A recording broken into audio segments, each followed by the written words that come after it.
Oldonyo Media, habari karibu nawe.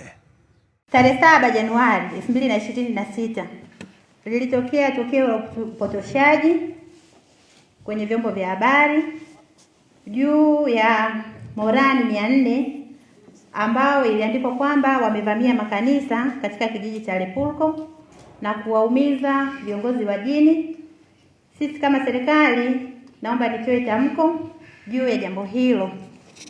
Mheshimiwa Mkuu wa Mkoa na waandishi wa habari, jambo hili kama serikali, jambo hili sio la kweli. Ni kwamba vijana wa Kimasai maarufu kwa jina la Nyanguro wanawashinikiza viongozi wa dini wafuate mila zao, na kuna binti ambaye alimaliza kidato cha 4 aliozeshwa kimila, lakini baadaye alikimbilia kwa viongozi hao wa dini akiomba msaada kwa kuwa alikuwa hakubaliani na ndoa ile ya kimila ambapo aliozeshwa katika umri mdogo.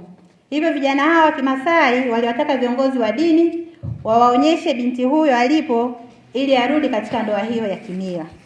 Baada ya kubaini, kama serikali tulichukua hatua zifuatazo.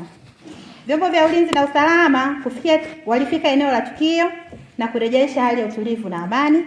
Lakini jambo la pili, serikali ilimkamata kiongozi wa vijana hao wa Kimasai maeneo ya Nanja siku ya tarehe 5 Januari 2026 na kufikishwa mahakamani siku ya Jumanne tarehe 6 Januari 2026, na kijana huyo tayari ameshasomewa mashtaka yake ya makosa ya kijinai na kesi yake inaendelea.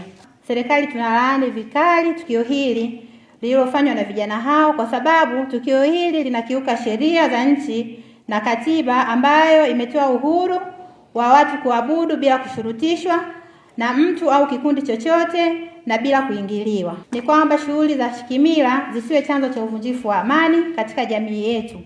Watu hawakatazwi kufanya shughuli za kimila, ila wanapaswa kufuata sheria, na endapo watakiuka, adhabu kali itachukuliwa dhidi yao.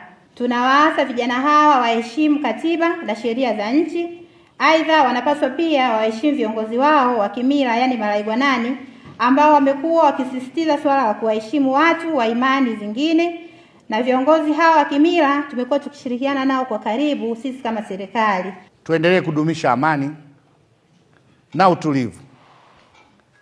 Wilaya yenu inaingia katika rekodi za wilaya tulivu sana.